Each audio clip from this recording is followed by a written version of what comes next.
When Grandpa passed away, he left behind $1 billion and a company for my sister and me to choose from. In our previous life, my sister rushed to choose the $1 billion. Later, she became addicted to material pleasures, led a degenerate life, and eventually ended up deeply in debt from high-interest loans.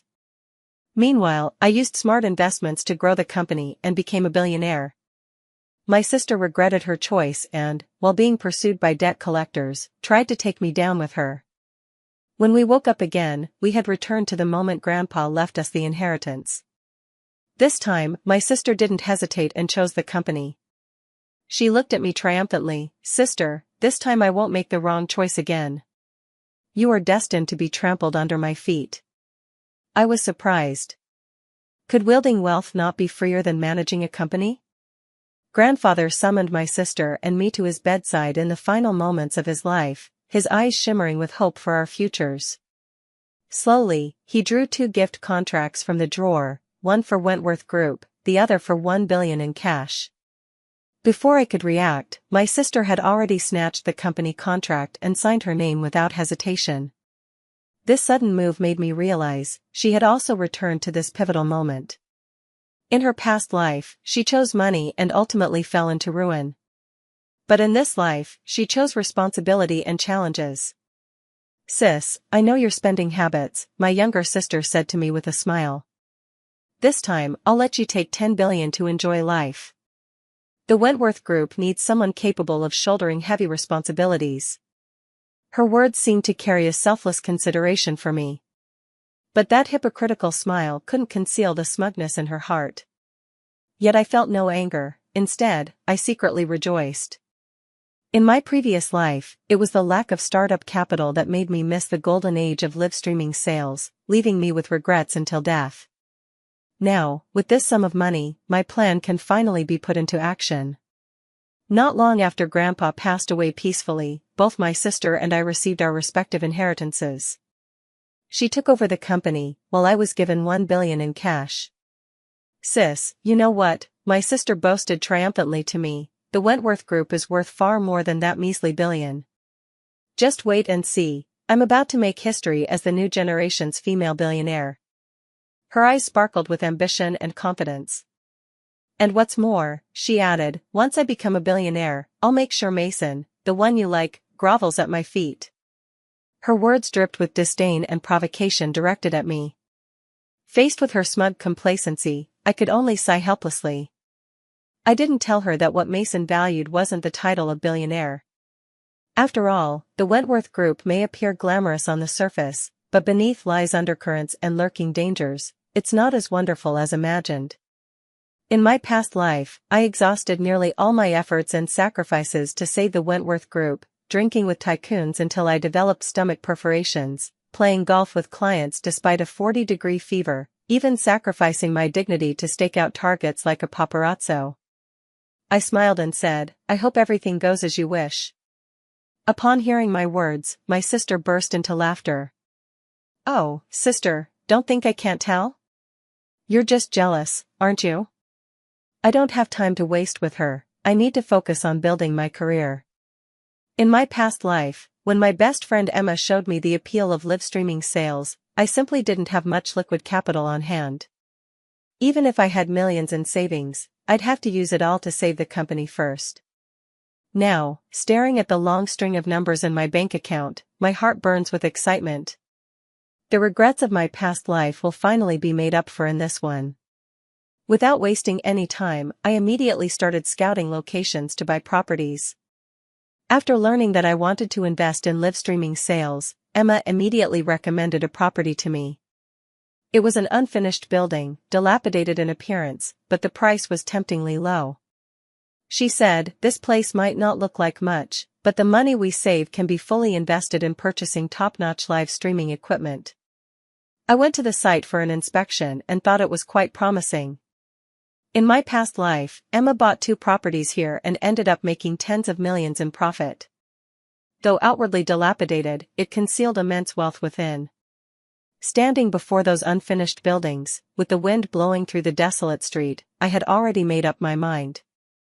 A friend's voice sounded in my ear, whether you buy it or not, I've decided to get a place here. Ah, who told me I don't have enough funds? Unlike you, holding $1 billion in your hands. You can consider better properties. I cut him off. No need for you to buy any more, I'll give you 2 units. She looked at me in disbelief. Huh? I gazed down at the skyscraper before me. I'm planning to buy this entire building. Work with me. She widened her eyes and asked me, for real? I laughed and said, for real. If I'm lying, I'm a dog. After all, in her past life, she was a talent at the forefront of live streaming sales, destined to become a top-tier expert in the field. Okay, you're just too awesome. From now on, you're my boss. I'm sticking with you. Soon my new property was under renovation, with Emma overseeing it.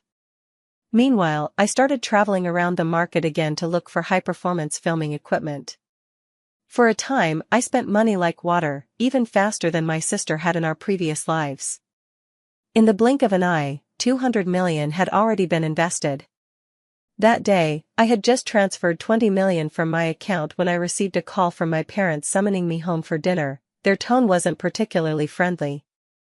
When I pushed open the door, my younger sister was sprawled on the sofa eating strawberries, looking utterly pleased with herself. As I walked in, a smug and disdainful smile curled at the corners of her lips. Heard you spent 50 million on some dilapidated unfinished building? I frowned slightly.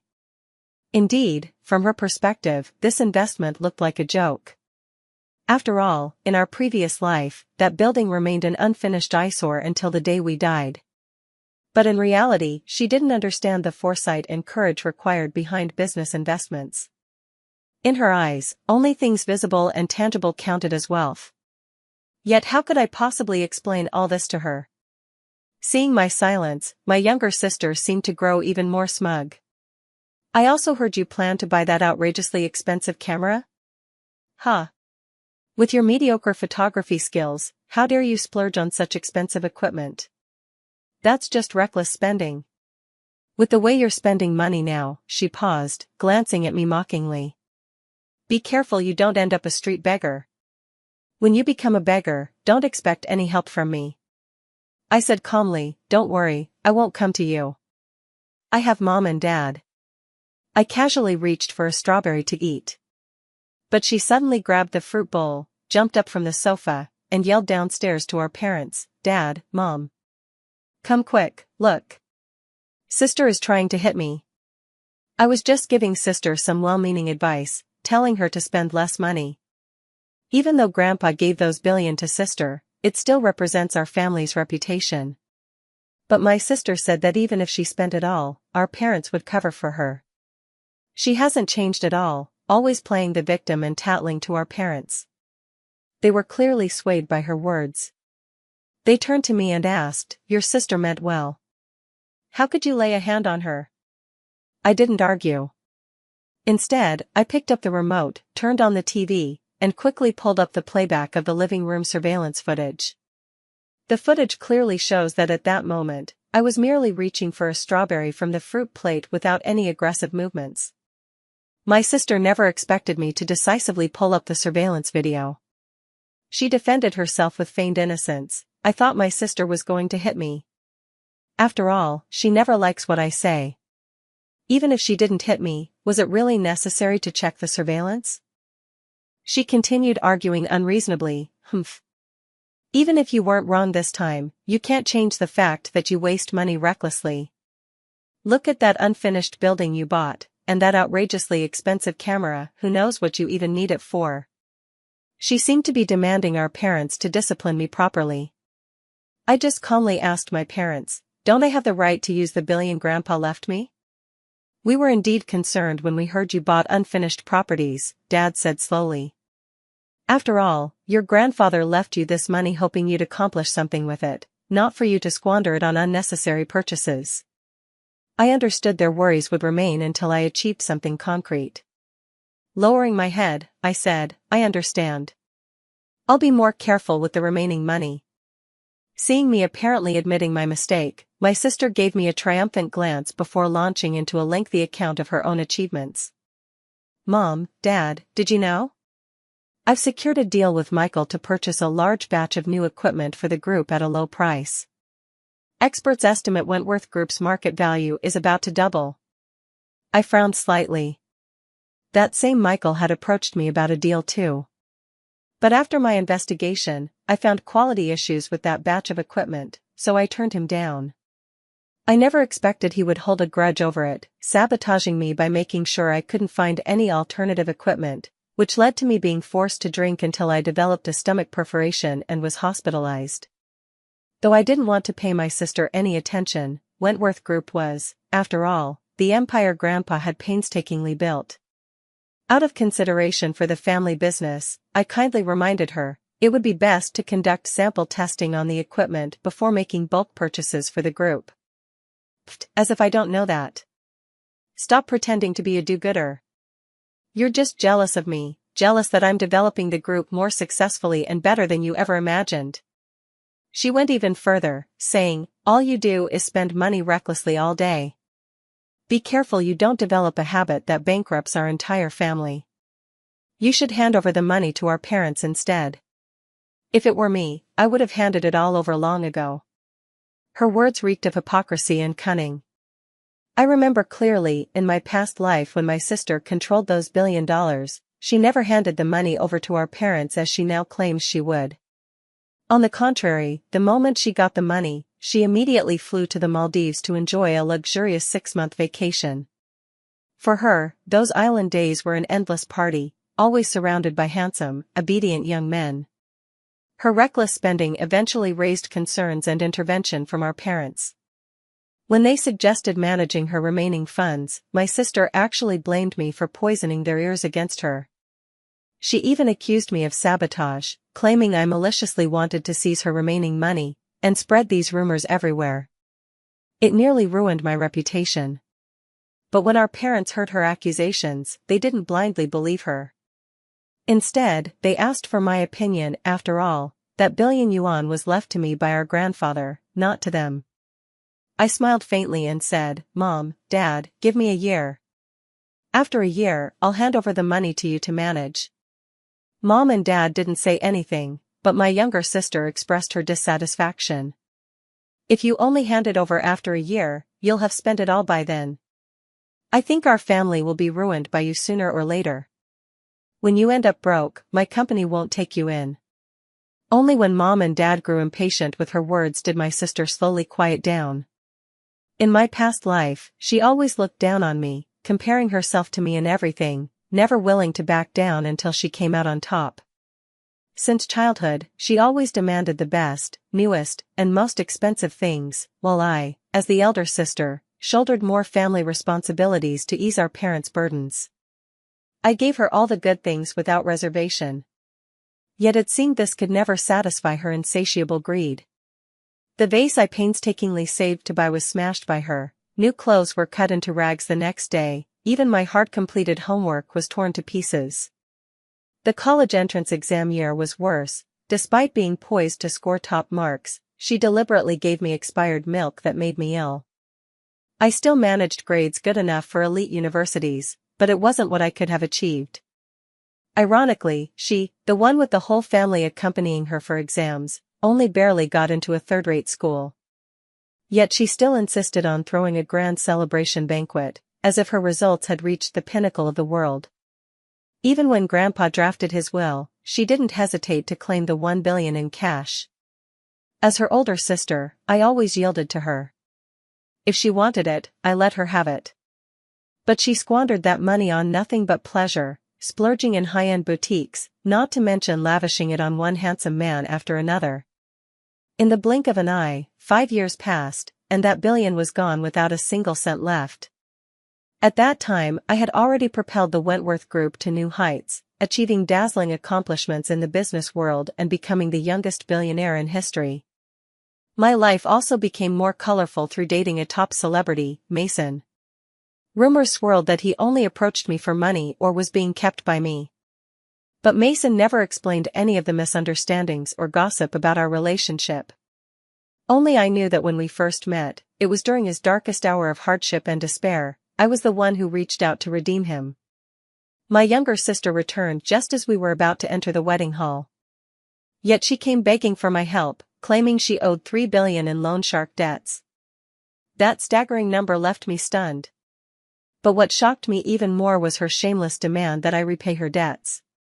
Faced with such an absurd request, I refused without hesitation. As her elder sister, though I'd always been tolerant and caring toward her, that didn't mean I would indulge her wrongdoings. Yet that very evening, events took a dramatic turn. The loan shark showed up at our doorstep and, without any room for negotiation, publicly released my sister's past scandalous photos online, causing a sensation. They even broke into our home and live-streamed the humiliation of my sister. Such extreme and vile behavior completely crossed the legal line. We immediately reported the incident to the police. Authorities swiftly intervened, launching an investigation and identifying several key suspects for pursuit. But when the police confronted the loan shark gang, the situation took a sudden turn. One of the gang members, losing control, fired shots at us. As the bullet whizzed toward us, at this critical moment, my sister actually pulled me in front of her to take the bullet. She remains the same arrogant, hypocritical, and unrepentant person. Even after being reborn into a new life, she hasn't changed at all. After the family gathering, I continued to focus on my career. Emma and I formed a live-streaming team and signed several promising, positive-minded artists as hosts. After persisting for a month, the sales in the live-streaming room exceeded 100,000. Although this was just a drop in the bucket compared to our initial investment, it was enough to pleasantly surprise us. Just as we raised our glasses to celebrate this joy, my sister called on video. Seeing me at the roadside stall, she immediately launched into her habitual mockery. "Sis, you're so tacky. How can you even stomach such garbage food?" Yet in the next second, her camera panned, and what appeared before my eyes was Mason. See? This time I met him first. Soon the world's most handsome man will be mine. Just as she was brimming with confidence, Mason suddenly looked in our direction. My sister almost jumped with excitement, whispering to me, "Oh my God. He's walking toward me." I knew it, in Mason's eyes, I'm the most beautiful. Her feigned smugness was plastered across her face, as if she already considered Mason her personal property. Yet when Mason approached, he instead asked, "You're Amelia's younger sister, right? Could I get your sister's phone number?" At that very moment, a news alert flashed on my phone. Wentworth Group stock plummets following equipment quality issues. My sister, who had been ecstatic about Mason moments earlier, suddenly fell silent. One urgent phone call after another began interrupting the video call. I believe someone must be going crazy with anxiety right now. Tonight is destined to be extraordinary. I finished my drink and hurried to the party where Mason was. I almost forgot, during this exact period in my past life, something crucial happened. Mason was drugged at a party and fell into crisis. The scene plays back vividly in my memory. Him collapsed unconscious, surrounded by men unbuckling their belts with malicious grins. When I arrived at the party, my sister had already left early, and sure enough, Mason had fallen victim. He was already gone. Drawing on my memories from the previous life, I immediately headed for the hotel. I knocked on the door and shouted that the police were coming. The men inside, with their pants half off, grabbed their trousers and fled at the sound. Only then did I manage to help Mason, who was in an abnormal state and disoriented, out of the party. I took him back to the apartment, his brows furrowed in pain. My heart wrestled with the decision, but in the end, I chose to help him. After all, being slept with by me was better than by a group of men. Besides, he would eventually be my man anyway. Sooner or later, it would happen. Just as I turned to take a shower, I suddenly felt a tight grip around my waist. "Help me." His voice was hoarse and deep. Through the vanity mirror, I saw his dark eyes, which usually sparkled like stars, now filled with helplessness and pitifulness. My heart softened, and I whispered to comfort him, "Don't be afraid, I'm here." I turned and kissed his lips, falling into the abyss together with him. The morning sunlight filtered through the gaps in the curtains, casting a glow on Mason's handsome face. He slowly opened his eyes and looked at me, without any disgust or resistance, but with a complex sense of gratitude. He knew that last night he had almost fallen into a trap. If I hadn't appeared and saved him by sacrificing myself, he would have been ruined long ago. "Thank you for saving me."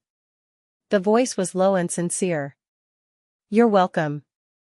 I waved my hand dismissively. I knew all too well that being too good-looking could also be a burden.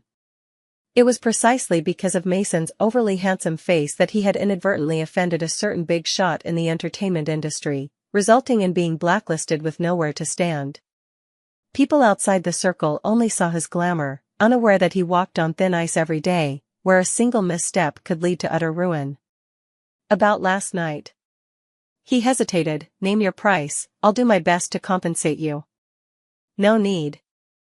I waved my hand, knowing full well he didn't have much money to begin with, otherwise he wouldn't have been at that kind of party last night, becoming a plaything for capitalists. But after some thought, I added, "If you really want to make it up to me, I have an opportunity." I handed him a business card. "My company is hiring." Mason took the business card, glanced at it, and immediately lit up with excitement. "You're Amelia? The president of Fantasy Network who's currently recruiting artists? I heard you're willing to give every artist a chance. I've been secretly blacklisted, would you still dare to take me on?" I raised an eyebrow. So when she asked my sister for my phone number last night, she was trying to seize an opportunity. Such a golden opportunity never existed in my past life. Even after I rescued him back then, he remained depressed for a long time afterward. I was the one who stayed by his side during those tough times, until he climbed back to the top and publicly announced our relationship. Snapping back to the present, I smiled and said, "Having such an outstanding artist like you join my company is truly an honor."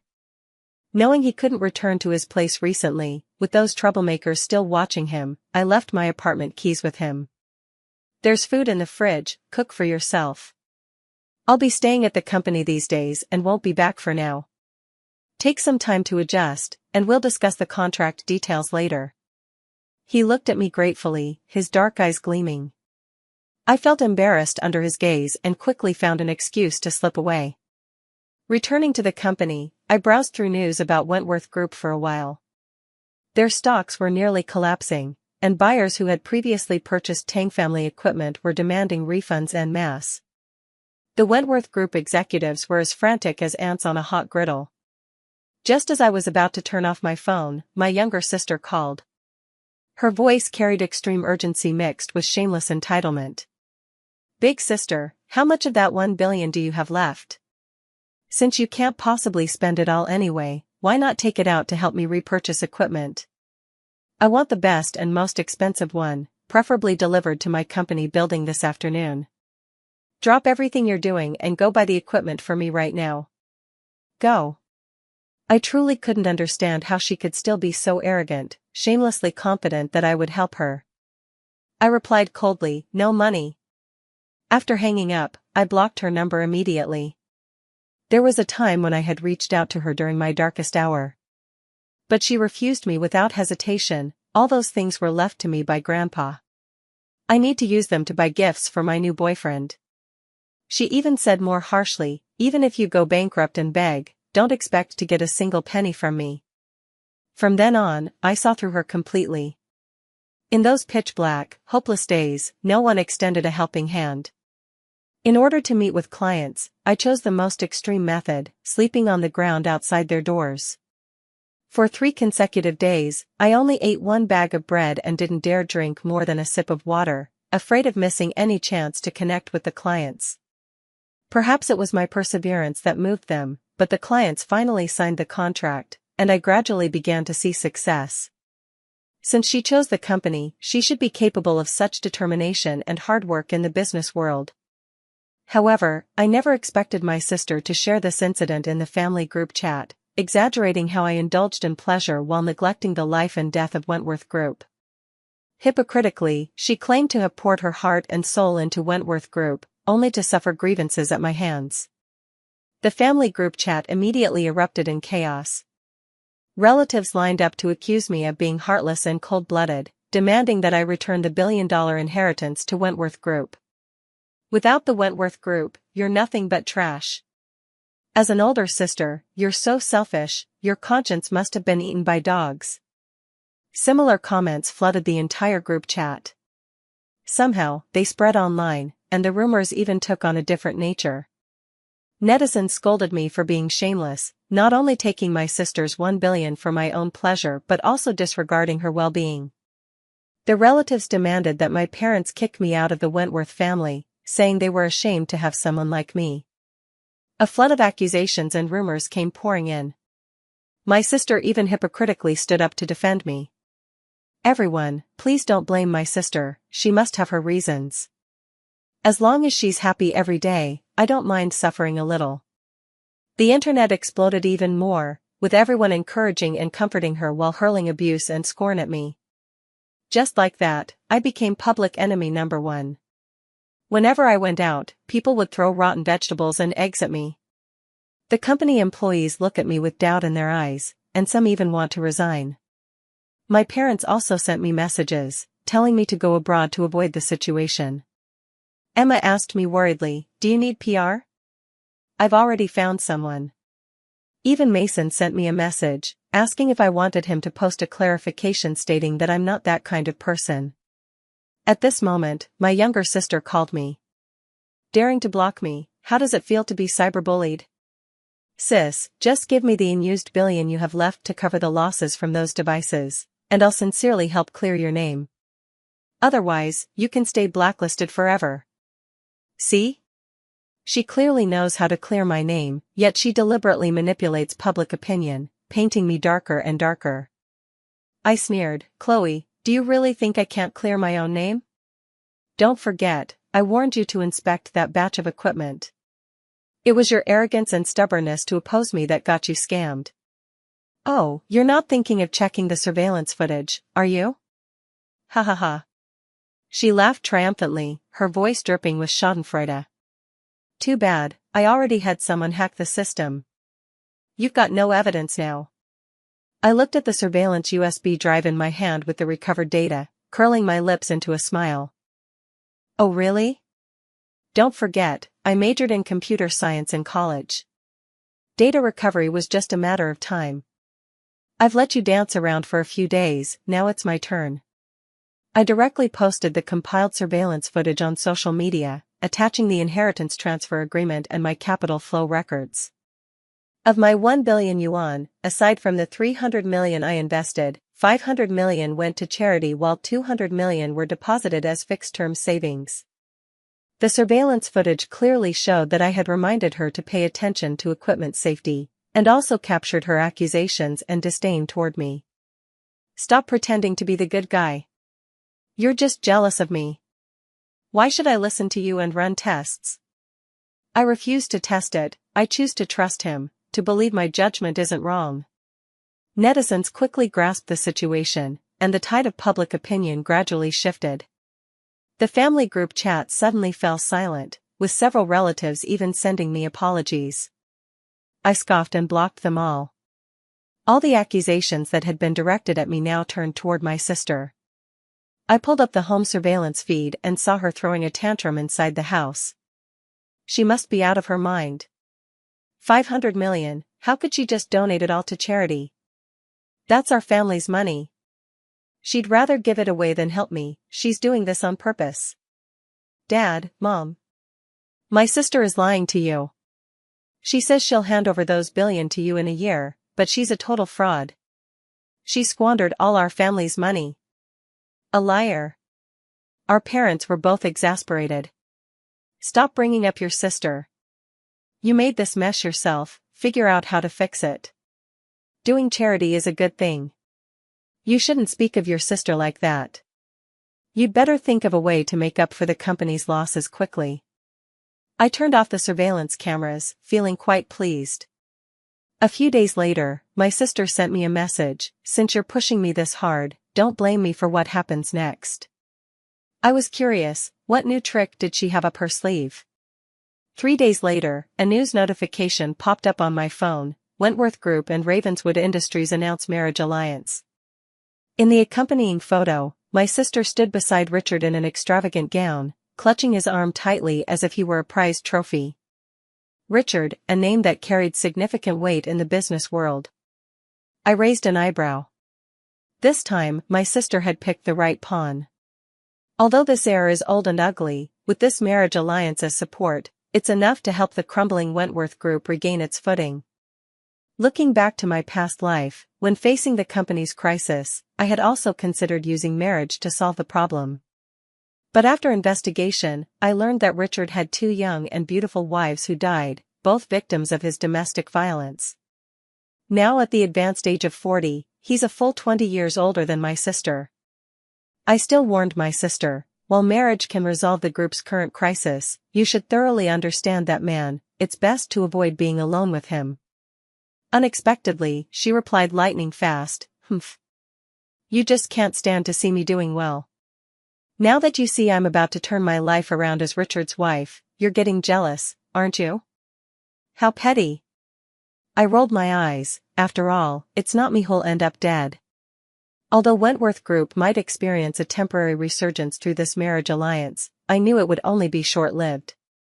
For any enterprise to stand the test of time, it must continuously attract new clients and expand into new markets. It can't rely solely on a one-time marital collaboration. Unfortunately, my sister didn't seem to realize this.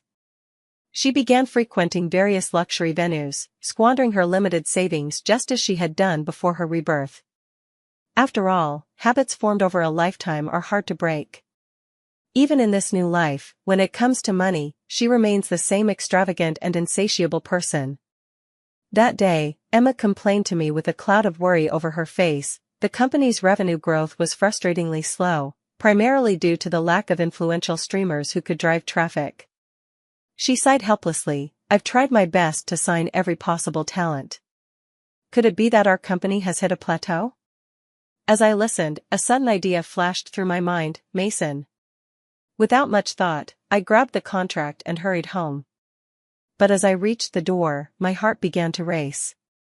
Involuntarily, the shy scene from that night surfaced in my mind. We were so close, his crisp breath filling all of me.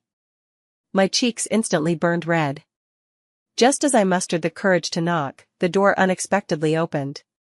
Mason appeared in the doorway holding a bag of trash, and we stared at each other, both frozen in surprise. His collar was slightly open, revealing a glimpse of his sexy collarbone, and I could almost recall the sensation of kissing there, making my face flush even more. "You're back," he said softly. "I'm just taking out the trash." With those words, he brushed past me. Stepping inside, it felt like I had returned to the days when we used to live together. The room, which had once been messy and chaotic because of my disorganization, was now neat and spotlessly clean. Mason remained the same as ever, a meticulous man who knew how to live well. While I was lost in thought, he quickly returned. Seeing me standing in the living room looking around, he promptly turned on the air conditioning and poured me a glass of warm water, placing it within reach. For a moment, it felt as though I had become the guest, while he was the master of this house. He hurriedly explained, "I noticed your face is flushed, you must be feeling hot? Drinking some warm water might help." It would have been better not to explain. Yet, under the gaze of those lake-clear, profound eyes, my heartbeat involuntarily quickened. I quickly pulled the contract from my bag. "Have you made your decision?" He picked up the contract, glanced through it, then signed without hesitation. "Thank you for taking me in these past days. I truly wouldn't have known where to go otherwise. And thank you for giving me this opportunity." His eyes shone brightly, clearly in much better spirits than the last time we met. I encouraged him, "Remember, there are no obstacles in this world that can't be overcome. As long as you bravely move forward, you'll find the sunny path that belongs to you." "Thank you," he said with even more sincerity in his tone. I couldn't help but laugh. "On TV, you seem quite aloof. I didn't expect you to be so fond of saying thank you in private." His face suddenly flushed red. Beneath his fair and clean appearance, the hidden shyness made him exceptionally adorable. I was completely captivated. The two of us gazed at each other quietly, a subtle yet awkward atmosphere hanging in the air. Suddenly, as if we both realized something at the same time, our cheeks flushed with a blush. Mason quickly broke the tension, standing up and heading toward the kitchen. "I'll go cook something." "No need, I still have work to do at the company." I hastily made an excuse, grabbed my bag, and fled in a rush. It wasn't until I ran downstairs that I realized, this is my apartment. Why does it feel like it's become his territory? Forget it, forget it. His career is at a low point right now, just let him stay for now. The next morning, I brought the contract to Emma and asked her to assign Mason some hosting tasks and help him build a new persona. Emma had just opened the contract when she jumped up from her chair in shock, spitting coffee all over the floor. Pfft. Oh my God. Mason? Am I seeing things? How did you manage to sign him? Mason is the celebrity she's been a fan of for 5 years. In our past life, when Mason went public about dating me, she was the first to rush to me, demanding I tell her every detail of our love story, leaving nothing out. But I didn't tell her that Mason was already living at my place. If she knew, she'd definitely try climbing through my window immediately. Mason came to work very soon. The moment he entered the company, the entire studio's atmosphere changed. His aloof demeanor, unintentionally revealed, made people hesitant to approach yet unable to look away. There was no need to fabricate any other persona for him. Sitting there, he seemed like a man detached from the world, drawing everyone's gaze. In the live stream, with Mason's arrival, the number of viewers skyrocketed, quickly reaching an all-time high. Fans went wild with tips, comments, and shares, instantly turning the entire live stream into a stage exclusively for Mason. After the live stream ended, I saw my sister's post on the forum. She said she spent $1 million for Mason and topped the streamer's donation list. The funny thing is, she also mentioned that Mason asked for her address and would send her a special gift, which she was eagerly anticipating. I raised an eyebrow and glanced at the mountain of figurines piled in the corner. These were just standard gifts sent to top donors after every stream. In reality, it wasn't the streamer personally asking for addresses, it's just routine work handled by staff members. The sole purpose is to console those fans who spent a fortune on tipping, to calm their restless hearts, and to make them feel that their money wasn't wasted. I selected the most inconspicuous figurine from that pile and handed it to the staff, reminding them, Chloe already has a fiancé, so even when sending gifts, we need to be mindful of the implications. Afterward, I liked that post, very grateful to my sister for gifting me so much money. Unfortunately, the good times didn't last long. Just 3 days after Mason started streaming, we received a ban notice. The reason was that he had been secretly blacklisted, prohibited from appearing on any public platform. I immediately went to find Mason, only to see him sitting in the darkest corner, his face so pale it seemed it might shatter at the slightest touch. Standing not far away, waves of heartache surged within me. Emma leaned in, her brow furrowed. How could such a handsome and talented actor be blacklisted? This is truly inhuman. After Emma was called away by a colleague, Mason approached me. I've lost all value, he said dejectedly. Just fire me. I asked him, are you giving up so easily? He fell silent. But from the unconcealed fire in his eyes, I could see the deep-seated resentment in his heart. After all, he clearly had both talent and looks, wanting for nothing, yet he was still willing to give his all.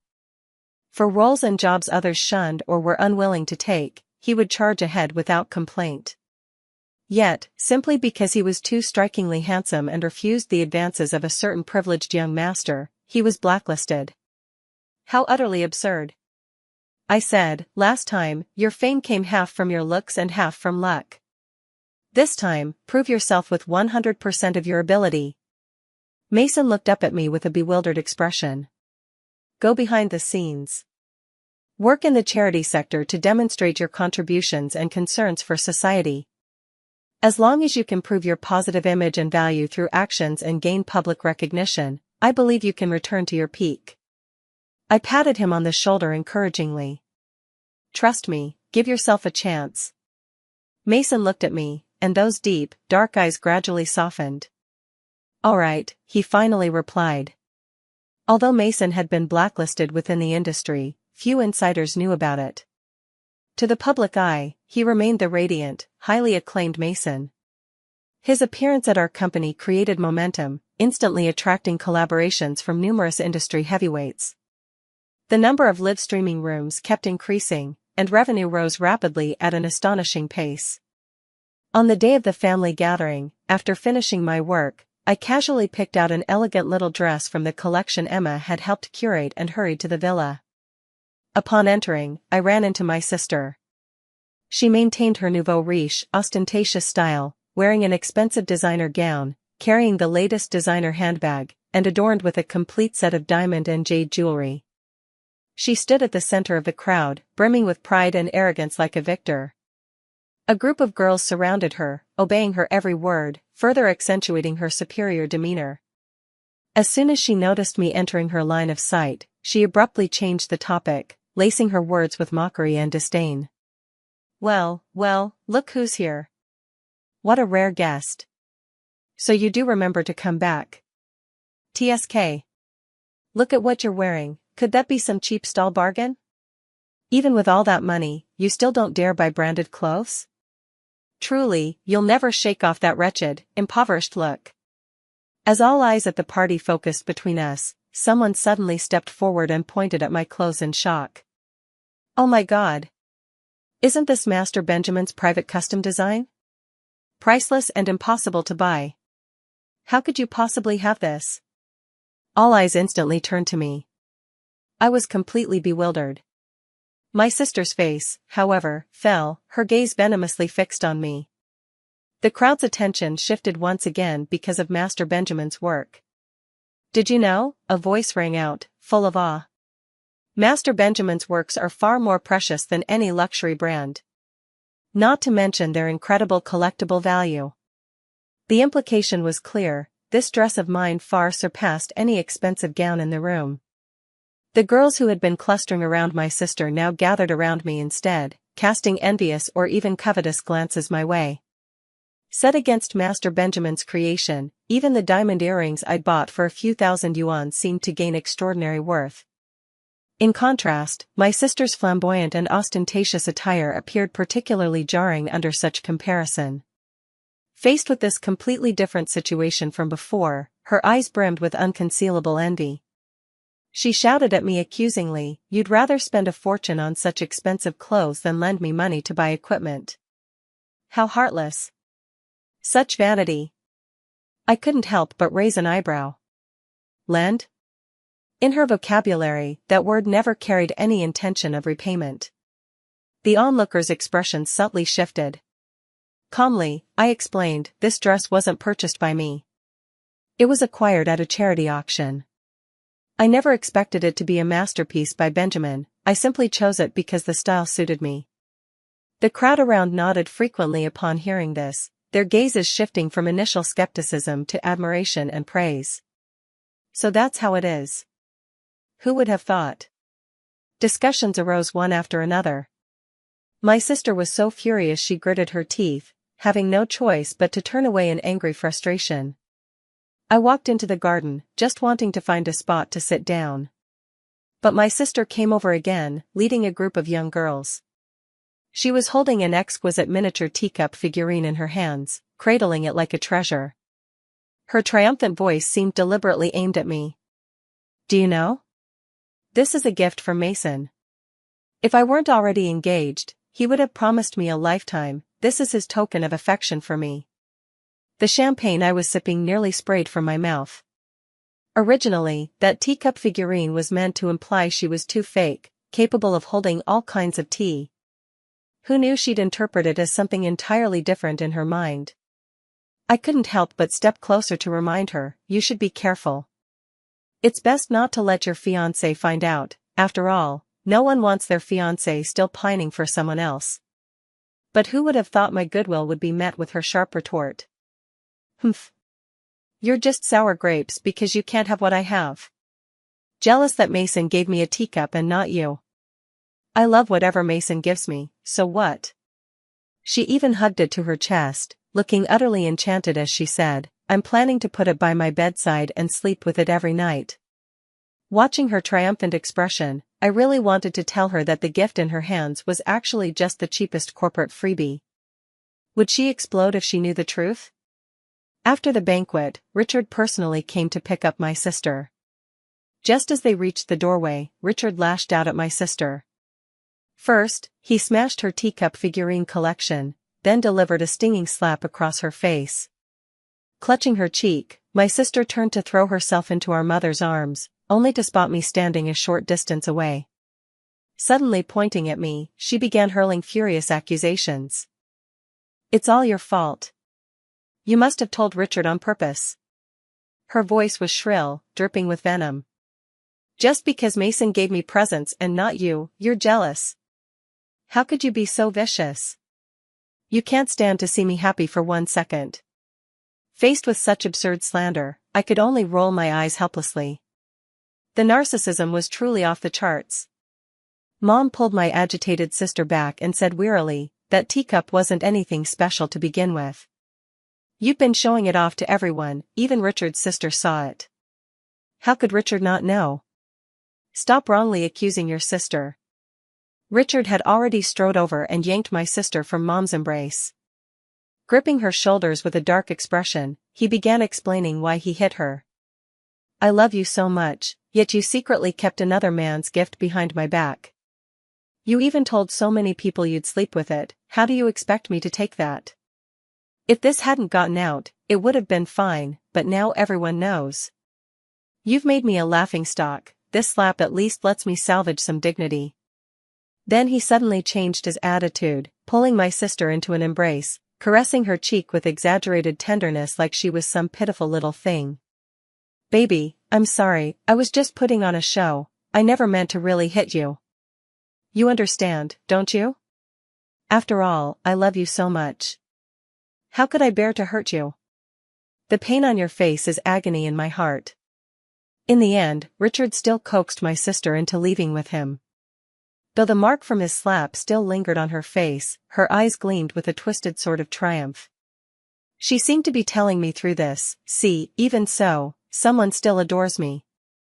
I smiled. This Richard truly excels at playing mind games. No wonder his 2 previous wives never thought to resist until they were beaten to death. I hope my sister can endure this twisted version of love from Richard too. After that slap, my sister miraculously stayed subdued for quite a long time. Meanwhile, I grew increasingly busier. My company brought in countless powerhouse celebrities, and the number of live streaming rooms skyrocketed. To ensure product quality, I personally conducted trials and taste tests, and established a dedicated team for long-term testing. Only with genuine effort will customers be willing to pay. Precisely because of our commitment to quality and innovative spirit, daily sales repeatedly reached new highs within a month, peaking at an astonishing 5 million. Emma screamed excitedly on the phone, "You're absolutely a business prodigy, ah." As my income doubled, my charity projects also flourished. Photos of Mason supporting children in mountainous areas suddenly went viral online. He carried a whole case of books and stationery, trudging with difficulty along the muddy mountain path. His clothes were covered in mud splatters, and blisters had formed on his shoulders. "This is the Mason we know. Mason is working so hard, it breaks my heart." Fans were crying in the comments section. But soon, rumors spread that Mason was doing charity work because he needed to clean up his image after being blacklisted. These words immediately sparked outrage among the fanbase. They quickly mobilized to find the person behind the rumors and seek justice for Mason. The power of the internet is always astonishing, especially when it's mobilized for justice. Fans swiftly uncovered the mastermind behind the scenes like detectives, then launched a cyber witch hunt. Mason also posted his first message after being banned at this time: "Life isn't easy, everyone is fighting for themselves. So am I. I've been struggling along this path. Looks might have given me a good start, but from now on, let me speak with my abilities." These few simple words hit like a heavyweight punch, stirring waves of emotion among fans. Even my younger sister stepped in to help. She used Richard's network to directly bring down that powerful figure. I was somewhat surprised she finally did something decent for once. But she quickly sent me a message. This time it was me who saved Mason. Don't even think about taking advantage of the situation. So she went to such great lengths just to strike at me. Unfortunately, she's going to be disappointed. Mason has long been my man. Both his body and heart belong to me. After returning from the mountains, Mason came straight to my office. His starry eyes shone with light again as he excitedly showed me the scripts that had been contacting him during this period. I smiled and asked, "What do you think?" His handsome face was filled with determination and resolve. During this time doing charity work, I've seen many people in need of help. I want to continue supporting them. I raised an eyebrow slightly. He continued, "But my strength alone is limited. I want to return to the entertainment industry to be a spokesperson for charity. By working hard again, I also want to emulate you, to dedicate most of my income to helping those children." I nodded and smiled in satisfaction. I always knew he was not only hardworking and ambitious but also kind-hearted. In the future, he would undoubtedly become a rising star in the charity sector. In my previous life, after he became a top celebrity again, he channeled nearly all his earnings into charity, ultimately becoming the undisputed benchmark of philanthropy in the entertainment industry. He gave me all the scripts and let me choose for him. I selected one that seemed promising. As he left, he solemnly promised me, "Amelia, believe me, I will definitely set a good example for our fantasy network. At the very least, I won't let you down." His deep, dark eyes gazed at me intently. I knew, just like in my past life, after pulling him out of the mire and guiding him toward the light, he would look back at me and still feel moved by me. I was in a great mood, so when I saw the team-building party proposal that had been delayed for over half a month, I approved it right away. It was time for the employees to relax and unwind. After Mason returned to the entertainment industry, Fantasy Network gained immense fame and quickly became a trending topic across the internet. Capitalists eagerly extended olive branches, seeking to collaborate with Fantasy. The most dramatic part was that my sister also sent a letter of intent for cooperation to my company's email. Her tone was gentle and soft, completely devoid of her usual arrogance and pride. Her attitude was surprisingly humble and polite. "Dear President of Fantasy, we would like to inquire if you would consider partnering with our new product under the Wentworth Group." I almost laughed out loud. If I told her that Fantasy Network was founded by me, she would surely go mad with anger, wouldn't she? But I chose to remain silent, filtering through a few collaboration projects in my inbox and scheduling meetings with the relevant company owners to discuss intentions. My sister continued to flood my inbox with partnership proposals. I couldn't even be bothered to glance at her name. I rejected them all with a single click. Yet she refused to give up, even showing up at the company's annual team-building cocktail party, clearly hoping to get lucky. When she spotted me, her eyes filled with disdain and contempt. "What are you doing here?" she sneered. She sneered at me coldly. "You must be here for Mason, right? What a pity, he's long been out of your league." Just then Mason happened to walk by holding champagne, trailed by a group of girls clamoring for autographs. My younger sister immediately rushed over to join them. Mason glanced at me first.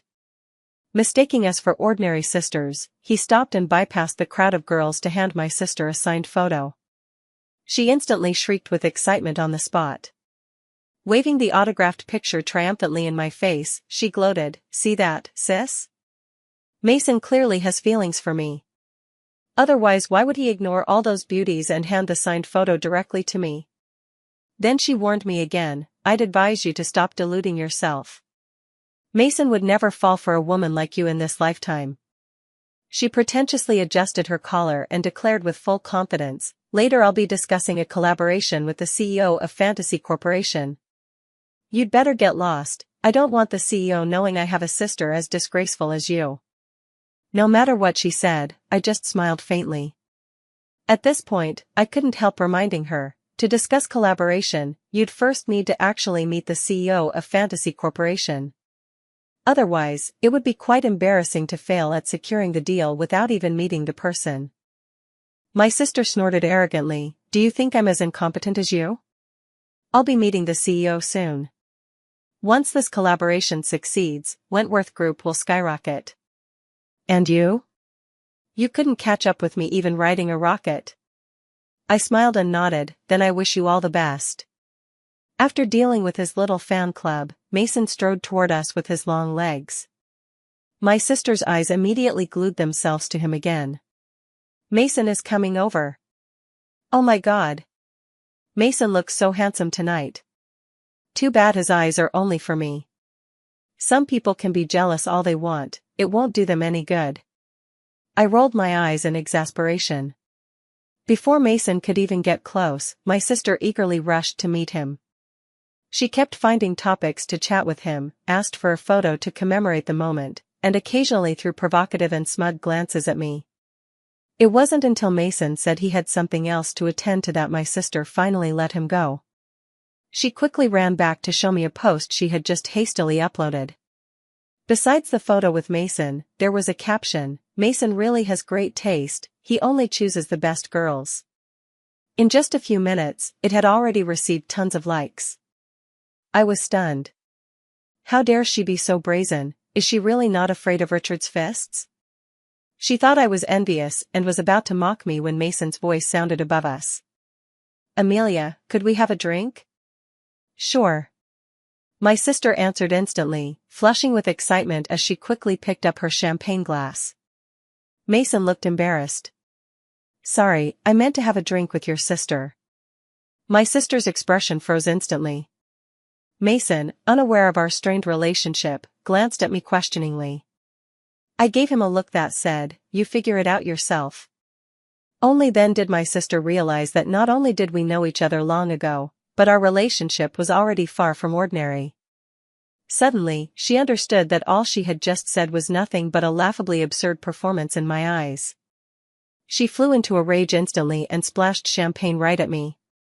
"Amelia, you bitch. You lied to me." She screamed sharply, "It was you who seduced Mason. He clearly had feelings for me first." Mason immediately took off his coat and draped it over me, his face darkening as he called for security. "Get this lunatic out of here." My sister looked utterly disbelieving, her voice sharp with accusation. "Mason, I was the one who helped you take down the powerful figures who ruined you. Don't you know that? You clearly fell for me because of this, why won't you admit it?" Mason's brow furrowed deeply. "I'm grateful you helped me get revenge, but that doesn't give you the right to insult your sister. I've tolerated your harassment only out of respect for her. How could you even spread rumors that I like you?" Security quickly arrived and restrained my sister, who seemed to have lost all reason. She seemed provoked and retorted loudly, "Impossible. Mason, how could you not like me? I was clearly the one who helped you first." Watching her get dragged away by security, I smiled coldly. In my previous life, after Mason and I got engaged, my younger sister had pestered me about our love story. Finding it tiresome, I gave her a simplified version. I said that I had once helped him when he was blacklisted, and that made him fall for me. She naively believed that merely offering help could make Mason develop feelings. She was wrong, dead wrong. Mason is a responsible and dependable man. Ever since I saved him at that cocktail party, he's felt indebted to me. Later, I helped him make a comeback in the entertainment industry, eventually reaching the top as a superstar. It was me who constantly encouraged and supported him. His feelings for me evolved from initial indebtedness to gradually becoming inseparable from me, until his heart was completely filled with me. This was the result of my step-by-step efforts. It's not something she could obtain with just one simple move. How foolish and naive she is. Mason noticed I kept my head down without speaking and said worriedly, "Sorry, I didn't know you two didn't get along well. I'll find another way to repay her for helping me. I won't put you in an awkward position. Let me take you to the lounge to change clothes first, alright?" He put his arm around my shoulders and led me away, completely unafraid of any gossip that might arise. Emma seemed to pick up on something and flashed me a knowing smile. Then she immediately ordered those who had taken sneaky photos to delete everything. "Anyone who dares leak even a hint of this will have me, Fantasia, as their enemy." After changing clothes, I left the party. I hadn't made an appearance as Fantasia's CEO that evening. After all, the fantasy genre developed too rapidly, especially with a female CEO at the helm, making it all too easy to fall victim to schemes. Only by maintaining an air of mystery could we continuously attract new clientele and secure a foothold in the market. Early in the morning, I received an urgent call from my parents. "Come to the hospital right away, your sister has been admitted." On my way to the hospital, I first sought to understand the full story behind what had happened. It turned out that my sister repeatedly asked Richard for money and even reached into the financial department of Ravenswood Industries, embezzling a huge sum of funds. Not only did she use the money to buy many luxury items, but she also spent most of it on Mason. The most outrageous part is that she even posted online yesterday to show off. Coincidentally, Richard, who was drunk, saw it. In a moment of impulse, he lost control of his emotions and accidentally injured her. All I can say is, every villain meets their match. I rushed to the hospital and saw Richard kneeling by the hospital bed, his face full of remorse as he begged my sister for forgiveness. "I'm sorry, baby. I love you so much, I was just afraid of losing you. That's why I accidentally hurt you. I promise it won't happen again. Please forgive me, okay?" As I reached the doorway, I happened to see my sister's attitude softening as she reached out her hand toward Richard. But the moment she saw me, her eyes instantly filled with nothing but shame and resentment. "It's all your fault," she shrieked at me. "If you hadn't liked him, why would I have wanted to take the person you loved? Get out. Get out of here." She waved her arms wildly, as if trying to push all the blame onto me. I could only feel absurd and ridiculous. Just because I liked him, you had to take him away? Without any regard for the consequences? And now you're turning around to blame me? This is beyond ridiculous. Today, I'm going to tear off her hypocritical mask completely and let everyone see just how shameless she truly is. Ever since we were little, anything I liked, you always found a way to take it away. When Mom and Dad bought me new clothes, if you saw them and liked them, you'd immediately put them on yourself. The teddy bear Mom and Dad bought for me, if you liked it, you'd immediately take it into your room. Even the certificate of honor I worked so hard to earn, you snatched it just to show off and get Mom and Dad to buy you designer bags and clothes. It feels like in this world, whatever I have must become yours simply because you want it. Is it just because I'm the older sister and you're the younger one? Yes. She didn't even try to hide her insatiable greed, screaming at me, exactly because I'm the younger sister. You should give in to me unconditionally, anything you like must be given to me first. Our parents walked in from outside, their faces filled with disbelief. Perhaps only then did they realize that many things weren't given to my sister because I didn't like them. But if my younger sister liked something, it would automatically become something I disliked. The moment she saw them, she immediately put on a pitiful expression and began to cry. Actually, it was Mason who approached me first. I didn't steal him from my sister, she just misunderstood me. She put on that victim act again. My whole body hurts so much right now, I feel terrible. Dad, Mom, I'm in so much pain. Our parents stood frozen, probably assessing the authenticity of her performance. Richard, however, anxiously called for the doctor while cradling my sister in his arms like a precious treasure. My sister also tightly clutched Richard's clothes, clearly having forgiven his mistake. I watched them with a cold laugh. How wonderful, may they stay locked together forever. I returned to the company and buried myself in work again. Emma sidled up to me mysteriously. Seeing her excited and agitated expression, I thought the company's sales had broken records again. Instead, she confronted me. "Tell me, when did you and Mason start?" I lowered my head and continued reviewing documents. "I don't know what you're talking about." "Oh, still keeping it from me?" "Others might not notice, but I can tell the way you look at Mason is special. Clearly you see him as family. He is from our company after all, so he's practically family." "That's not the same. Ryan is also from our company, but the way you look at Ryan isn't as. I looked up at her. genuinely curious about how others perceived the way I looked at Mason. She finally thought of a word and said emphatically, flirtatious. Yes, the way you look at Mason is way too flirtatious. It's that kind of confident flirtation as if he's already become your man. I coughed lightly and pushed her away. You're overthinking it. Hey, you're guilty. I changed the subject, picking up a document and asking, why was Wentworth Group's collaboration proposal submitted here? She glanced at it and immediately got angry. Hey, the assistant must have taken bribes from them. Don't worry, I'll go settle accounts with them. After taking 2 steps, she turned back and asked me, I heard your sister was beaten up by her fiancé and hospitalized, true or false? Yeah, true. My God. That's explosive. Serves her right. Someone who could treat her own sister so cruelly deserves to end up with such trash for a fiancé. Emma knows quite a bit about the relationship between my sister and me. She's always been indignant on my behalf, but since it's ultimately my family matter, she only dares to curse a few words without truly intervening. Hearing her say this, my mood lifted with joy. Didn't you always want to try that biggest seafood buffet downtown? After work today, it's my treat. Emma jumped up excitedly, wow. I knew you'd be the best to me. As she left, she held the door and said playfully, don't worry, I'll help you invite Mason along. I grabbed the Wentworth Group document and hurled it toward the door. She swiftly closed it and dodged out of sight. These days my sister has been hospitalized, and Richard makes 2 trips to the hospital daily, truly head over heels for her. As if no one could tell he'd loved 2 ex-girlfriends just as intensely. I often see my sister flaunting their romance online.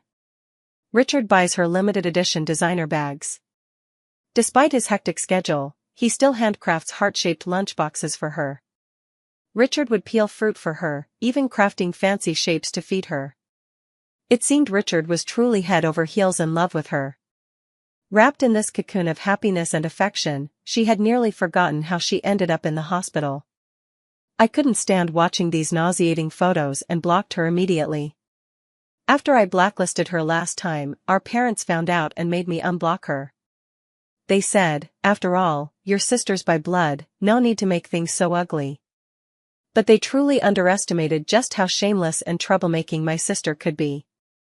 That noon, Ryan rushed in breathlessly from outside, his face plastered with shock and gossip. Boss, you wouldn't believe it, this is explosive news. Wentworth Group's capital chain has snapped. The board is going crazy right now. I raised an eyebrow. The crisis lurking within Wentworth Group had finally erupted, half a year earlier than I'd anticipated. I bet my foolish sister had something to do with it. Ryan knew about my relationship with my sister, so he understood my interest in Wentworth Group's rise and fall, though I wouldn't interfere with its fate. Excitedly, he gossiped about the inside scoop on the Tang family. Just now, word broke within Wentworth Group, their cash flow suddenly dried up. The most absurd part is that when the board demanded Wentworth Group's CEO Chloe provide funds to solve the problem, she actually couldn't produce the money. Even more outrageous is that Richard had recently invested a massive sum into Wentworth Group, and all of it vanished into thin air. The board exploded in fury, demanding a thorough investigation. Chloe tried to stop it, claiming she could find a way to resolve the issue. Little did she know, an IT department employee acted too quickly and uncovered everything.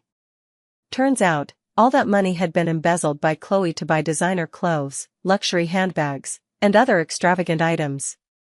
Outwardly glamorous, high and mighty, thinking so highly of themselves, yet hiding such terrifying spending desires, it's truly eye-opening. And there's more, there's more. Ryan hadn't even finished before he started laughing himself. That's not all, she still has $3 million in debt at the mall, and the collectors have even come to the company to demand payment. Ha ha ha. It really is far more outrageous than I imagined. This sister of mine always manages to do things beyond my wildest expectations. I asked Ryan to continue keeping an eye on Wentworth Group. The subsequent development of Wentworth Group also unfolded as I had anticipated. The board's anger and disappointment intertwined into a terrifying vortex, wreaking havoc within the company. Several senior founding members directly demanded to withdraw their shares. Even if they withdrew, the group didn't have enough dividends to pay them. This was an absolute disaster for a listed company. News began reporting the disintegration of Wentworth Group's top management, with shareholders panic selling, causing the stock market to plummet. As for me, I bought up all those shares sold at low prices as a mysterious buyer. Wentworth Group clearly had limitless potential, but under my sister's control, it suffered one disastrous failure after another. Through the surveillance, I saw my sister going crazy again. My parents had their own assets to manage and probably got tired of my sister's bottomless demands, so they flew abroad early on. When my sister returned home and found that our parents weren't paying attention to her anymore, she got so angry that she smashed a whole living room full of blue and white porcelain. It's just a minor crisis. You all run faster than anyone else.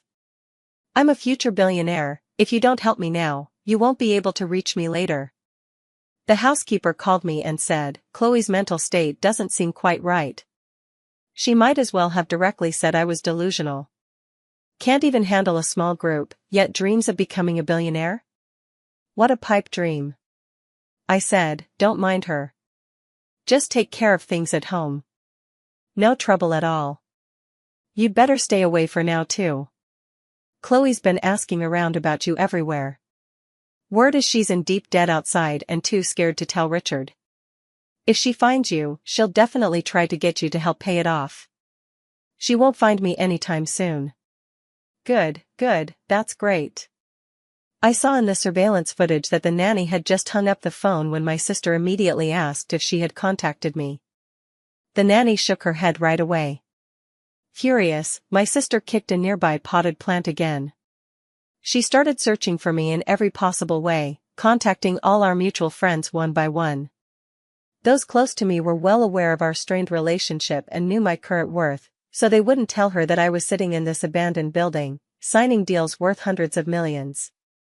And those who weren't close to me generally had no idea about my situation. Unable to find me, she resorted to playing the victim again, spreading rumors in the family group chat. Unfortunately, with the lesson from last time, no one was willing to buy into it this time. The unpaid bills from the mall had already been impatiently delivered to Richard's doorstep. As expected, my sister got beaten again. The reason? She had once again embarrassed Richard. What surprised me was that before the bruises on my sister's face had even faded, she chose to forgive him again under Richard's sweet talk. Moreover, the two announced their marriage and hastily obtained a marriage certificate. Although Wentworth Group has weathered another crisis, it has lost its former glory. What was once a listed corporation has now shrunk into a small enterprise teetering on the brink of bankruptcy. Batch after batch of core employees have left, utterly disillusioned with the group's leadership. Even 45% of the company's shares have ended up in my hands. Yet none of this has made my younger sister recognize the crisis. She remains as arrogant as ever, clinging to some inexplicable confidence that she will eventually become a billionaire. She told Richard, when I become a billionaire, I'll repay your investment in Wentworth Group tenfold, no, 20-fold. Richard actually believed it too. Even though Wentworth Group had become a bottomless pit now, he was still pouring money into it. Go ahead and pour away. If you don't pour, how would you know just how deep this pit is? My company is steadily growing, with daily sales consistently exceeding my expectations. Emma's screams frequently rang in my ears. OMG. Amelia, you're amazing. Ah. Amelia, you're about to get filthy rich. Oh my God. Amelia, you made it onto our city's rich list. In less than 2 years, my total assets reached billions. I patted Emma on the shoulder and said, it's not just me who's going to get rich, we're getting rich together. In my past life, she also turned her initial investment of $2 million into tens of millions within just a few years. And now, I've invested hundreds of times more than she did. This is just the beginning, I told her seriously. There's so much more to come. Don't celebrate too soon. She looked shocked. You're not thinking of quitting, are you? Or has this opportunity already passed? I said with a smile, there will be hundreds, thousands, even billions more in the future. Let's save the excitement for then. She patted her chest and rolled her eyes at me. You scared me to death. I thought you were going back to run your Wentworth Group. A business prodigy like you, wherever you go, I'll follow. It's no wonder she was worried. The Wentworth Group is on the verge of bankruptcy at any moment, and I've already secretly acquired the majority of its shares, clearly preparing to save it. After all, the Wentworth Group was Grandpa's life's work, and I certainly won't let it go bankrupt. But saving the Wentworth Group isn't something to be done right now. Richard is still pouring money into my sister's venture. When he finally can't keep it up anymore, I'll completely acquire Wentworth Group. I'll make Wentworth Group my private enterprise. Dad's 60th birthday is approaching. Since he and Mom often fly domestically and internationally, which must be exhausting, I bought a billion-dollar island near their property by the sea. On the day of the birthday banquet, as soon as I arrived at the venue, my sister turned her accusations toward me.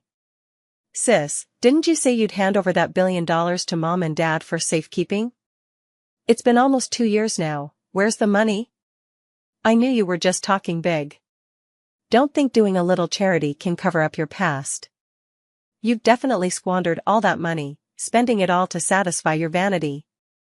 In an instant, all eyes in the room were fixed on me, filled with scrutiny. I just stood there quietly, ignoring her.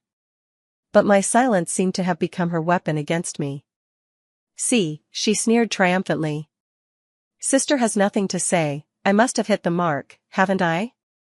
Talking about charity in public, but who knows what kind of shady dealings go on behind the scenes. They must have squandered that $1 billion completely, then used charity to buy themselves a good reputation. I admire your skill in deception, managing to fool everyone so completely. A faint smile curved the corners of my lips. Unfortunately, I'm going to disappoint you again. I took a document out of my bag and handed it to my father. This is the $1 billion. My sister glanced at it disdainfully and continued berating me on her own. Trying to spin another lie to fool Dad? Do you think handing over a document will just make this whole thing go away? You're being utterly delusional. Before the words were fully spoken, Dad sprang up from his chair in an instant. His face was filled with shock and disbelief. Mom leaned over to take a look, then covered her mouth and gasped, "Oh my God." This reaction immediately caught everyone's attention. They held their breath, eager to find out what was in that document. My younger sister also curiously moved closer to peek, then immediately cried out, "Impossible. How could this be?" Dad laughed heartily and said to the curious crowd, "My precious daughter bought me an island worth $1 billion. The entire room gasped in shock. I smiled and said, "Thanks to my charity project, I met someone willing to sell me the island at a 20% discount. I've been there to check it out, the climate is perfect, ideal for retirement. This island now officially belongs to Mom and Dad." But my sister turned pale with jealousy, nearly going mad. She glared at me and demanded, "Where did you get so much money? Aren't you supposed to be doing charity? That money must be dirty." My parents both looked displeased, even showing signs of annoyance. I smiled and said, "I'm not a fool. Why wouldn't I make money with so much capital?" Dad suddenly asked, "Chloe, is that a gift for me in your hand?" What my sister was holding was an exquisitely packaged pair of men's cufflinks. In comparison, using cufflinks as a birthday gift seemed both shabby and thoughtless. My sister was startled and instantly hid the gift she was clutching behind her back. "Of course not. The gift I got for Dad is far more valuable than yours, and it shows much more thoughtfulness too." She flustered to explain, yet still couldn't resist belittling me. I feigned surprise and asked, "Wow, then it must be worth over $1 billion, right? Hurry and show it to everyone." All eyes turned to her at once. Her face flushed crimson, clearly unable to produce anything, yet still stubbornly pretending otherwise. Father grew even more displeased. All right, everyone please return to the lawn to continue the cocktail party." Richard felt humiliated. He just glared at his sister with a darkened expression, making her turn pale with fright. Meanwhile, I was immediately surrounded by the guests. Amelia is truly amazing. Amelia, how did you manage to earn so much money in such a short time?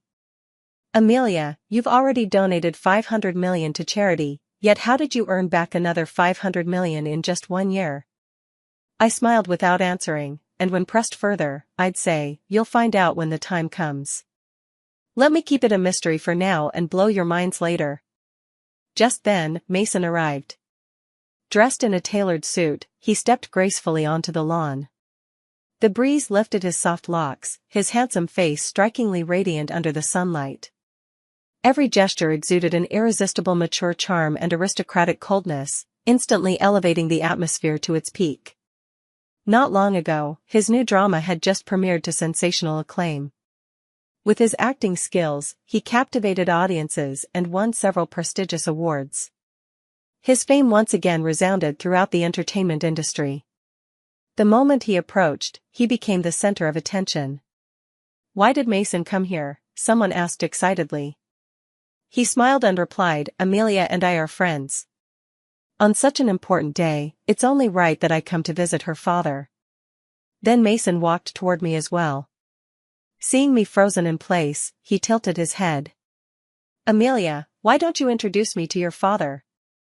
Noticing my parents watching us, I immediately flushed red and quickly pulled Mason into a corner to demand, what are you doing here? Didn't I say our relationship needs to stay secret for now?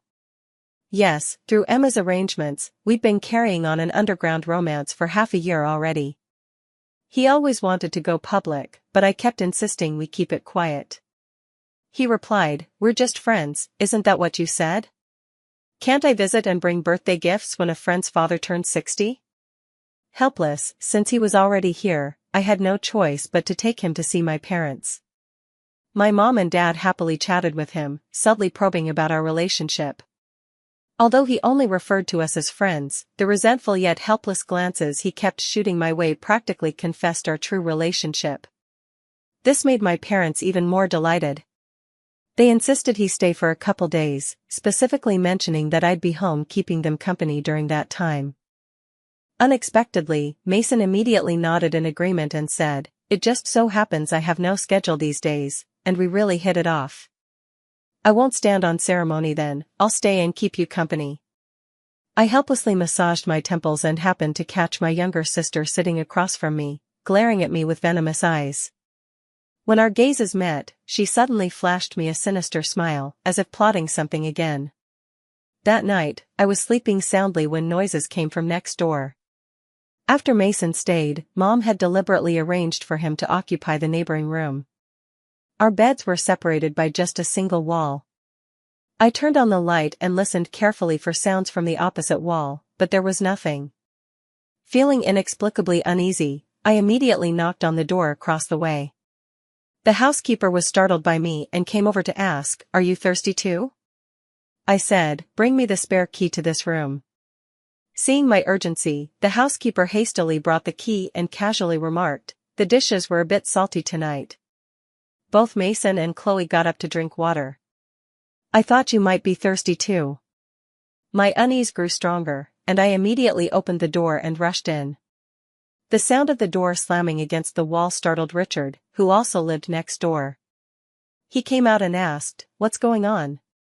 Suddenly, a scream came from inside the room. It was a sound he knew all too well, the terrified shriek his sister would let out every time he hit her. He immediately bolted toward the room. By then, I had already dragged my sister, who was stripped naked, off Mason's bed with all my strength. Mason's clothes had been half removed, and he was completely out of his senses. His forehead was covered in blood, nearly disfigured. Clearly, the sound earlier was him desperately banging his head against the wall in distress. Seeing me, he finally seemed to relax before passing out. Furious, I kicked my sister twice and shouted at the nanny, call an ambulance, now. Chloe! You shameless woman! I swear I'll beat you to death today, you vile wretch! Richard strode in, grabbing her by the hair and dragging her out. Chloe screamed in terror, her shrill cries piercing the air. It wasn't me, it wasn't me. He seduced me first. save me, sister. Dad, Mom, save me. Richard yanked her straight into the room and locked the door behind them. Immediately, my sister's agonized sobs and screams erupted from inside. I felt not an ounce of pity, holding Mason's head as my expression darkened to its limit. Had I not always been a light sleeper, the slightest noise enough to wake me, Mason might have, tonight. I didn't dare to think about it. At this moment, I utterly despised her. I truly couldn't understand why she was so determined to take everything from me by any means necessary. Even if she couldn't take it, she had to destroy it. Our parents were also shocked, unable to believe my sister could do something so shameless. Hearing the increasingly weak screams from the room, both parents were visibly torn. Finally, Dad kicked the door open and roared, "Enough. Stop this right now, I want to hear Chloe's explanation. Daddy, save me, save me." My sister crawled toward Dad with great difficulty, a large pool of blood beneath her. Dad was startled and said angrily, You, how could you do something so foolish? That's your brother-in-law, how could you? Ah. Mom exclaimed, "Oh my God, why is there so much blood?" Richard's face was dark with anger, and the veins on his clenched fists bulged. The ambulance soon took both of them away. Once the diagnostic report came out, all the evidence was conclusive. Mason had been drugged. And I also pulled up the surveillance footage, which showed that late last night, Mason went downstairs to get water, and my sister followed him. She told Mason there was no water in the living room, so she brought some from the kitchen. Mason never imagined his younger sister would be bold enough to drug him at home. He took the water and drank it. As soon as he went upstairs, he sensed something was wrong. His sister immediately supported him and guided him toward the bedroom. The moment they entered, she locked the door behind them. After watching the surveillance footage, their parents' faces turned grim. Richard was seething with anger. If the doctor hadn't come out and said that my sister had lost her 3-month-old baby, he might have rushed in to hit her. Mother was heartbroken. What kind of thing is this to do? Chloe is simply out of her mind. I didn't go to see my sister. After Mason woke up, I took him back to my apartment. Seeing my troubled expression, he deliberately teased, "If I had accidentally let your sister succeed, would you still want me?" I glared at him, "You know full well I don't get along with her." "What were you talking to her about?" He came over and hugged me. "All right, my mistake. I swear I won't say another word to her ever again." But I was still furious. I called Emma and told her to proceed with the plan ahead of schedule, to acquire Wentworth Group early. Since she's repeatedly schemed against me and stolen what I hold dear, I'll make sure she ends up with nothing, becoming exactly the kind of person she despises most. My sister woke up 2 days later. Upon learning she had lost the baby, she shamelessly blamed it all on me. It's all her fault. If she hadn't lured Mason into our home, I would never have done such a thing. I lost my baby because she deliberately called Richard over, intentionally made Richard kill my child. She just couldn't stand seeing me happy, couldn't bear Richard doting on me, couldn't accept that I could bear Richard's heir. Slap. Dad couldn't take it anymore and gave my sister a resounding slap across the face. "How dare you speak about your sister like that? You've completely disgraced our family name. Chloe, why can't you reflect on your actions? Your sister has always looked out for you and been patient with you. Yet here you are, constantly slandering her and even trying to ruin her marriage." Mom said with deep disappointment in her voice. My sister glared with bloodshot eyes, "You always take her side, never mine. What kind of biased parents are you? Just wait until I become a billionaire, then you'll see who your truly outstanding daughter is. As for her, she doesn't even deserve to be called my sister." Dad let out a cold laugh, too disappointed to even respond to such words. Mom sighed, "Chloe, you probably don't know yet, Wentworth Group has been acquired by Chihuan. Richard handled the aftermath of Wentworth Group for you. The little shares you had were all sold, and it wasn't even enough to pay the employees' wages. Chihuan covered the shortfall for you in advance. You still owe Chihuan $50 million now. Richard isn't planning to help you with this money, you'll have to figure it out yourself. Your father and I are old and tired. We've decided to retire on the island your sister gave us, and we won't be coming back. If you miss us, come visit us on the island. Well, take care of yourself. With that, Mom and Dad got up and left. After a long while, the ward erupted with my sister's hysterical screams and the sound of shattering cups. No, impossible. I'm the billionaire of Wentworth Group, how could I be in debt? I don't believe it, I don't believe it. Richard walked in carrying a food box, and only then did my sister calm down, curling up in a corner of the bed, her face filled with terror.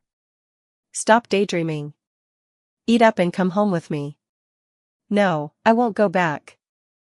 I want a divorce, I want a divorce. Richard smiled, turned around, and shut the ward door behind him, locking it. Soon after, agonized screams echoed through the entire hallway. But this was Richard's private hospital, no one dared linger outside the door. 6 months later, I encountered my sister again at Wentworth Group's cocktail party. The thick layers of makeup couldn't conceal her sunken cheeks. Rumor had it Richard had knocked out her teeth, causing facial collapse. When she saw me standing with Mason, she suddenly charged toward us but was swiftly intercepted by alert bodyguards. Miss, please refrain from causing trouble. Pointing at me, she shrieked like a fishwife, who do you think you are? What right do you have to be here? I smiled and gestured toward the large screen behind her. Take a look first before speaking. She turned around, it was the Forbes list. My portrait scrolled across the screen before finally landing at the 10th position. Then my portrait pulsated again as it began narrating my glorious achievements. The eyes of everyone in the venue converged on that giant screen. OMG, Amelia is only 30 and she's already the richest person in our city. Look. Amelia is actually the mysterious CEO behind Fantasia. Oh my god, Wentworth Group was also saved by Amelia gradually buying up shares and finally acquiring it. Exactly. Just half a year ago, Wentworth Group was on the brink of bankruptcy, and now, in less than 6 months, it's back among the top 500 companies in the country. Amelia is truly a business prodigy. I heard she has a younger sister who was the former president of Wentworth Group. Don't even mention her. What a mess she was, causing so much trouble she nearly drove the group into bankruptcy. I've heard that although she's now Mrs. Song from a wealthy family, she gets no affection from Richard at all. Whenever Richard is displeased, he takes it out on her. She's already lost 2 babies from the beatings. TSK, Richard is old and ugly, and has the habit of beating his wife. Who knows what she saw in him with those eyes of hers? I watched as my younger sister stared fixedly at the big screen, her entire body petrified like stone. I said, thank you. If you hadn't let me have those $1 billion, I truly wouldn't have been able to build this empire. My current assets far exceed those of the billionaire I was in my previous life. I added as a reminder, oh, by the way, I've given you 6 months grace. Don't forget to return that $50 million to me. My younger sister turned around and glared at me with vicious, venomous eyes. If looks could kill, I'd have been dead hundreds of times over. I don't believe it. This is fake. There's no way you could be Fantasy's CEO. No way you could be on Forbes. I want a do-over, I demand a do-over. She pulled out a fruit knife from who knows where and charged at me. I took a step back, and Mason immediately stepped forward and kicked her away. The bodyguard quickly rushed over and pinned her down. Afterward, I heard that she went back and got beaten by Richard again. This time it was quite severe, she was almost beaten to death. I called Richard and told him I could forget about the $50 million, but he couldn't beat her to death. If she died, he'd have to pay me back those $50 million. Sometimes, living is more painful than dying. After that, my sister still tried to get close to me, wanting to restart her life. Unfortunately, Mason protected me so thoroughly that she couldn't find any opportunity. Every time she tried to kill me, Richard would beat her once. Each time harsher than the last, until eventually she didn't dare provoke me anymore. Mason and I held our wedding on my parents' private island. My sister didn't attend the ceremony that day. I heard she sold several of her formerly cherished designer bags, yet still couldn't afford a single plane ticket to the island. Moreover, those accustomed to a life of luxury can hardly endure poverty. Before she could save enough for a plane ticket, she'd spend the money on new clothes and knockoff bags instead, a vicious cycle that left her increasingly destitute. On the island, I nestled in Mason's arms, gazing at the endless sea of camellias before us. Casually, I asked him, "How do you always protect me so well?" She had so many chances to get close to me, yet not once did she slip past your watchful eyes. He gently kissed the tip of my nose. I had a dream where you took a bullet for her, and I woke up terrified. In that moment, I felt so heartbroken. That's why I secretly vowed to protect you. I'll never let that nightmare happen again.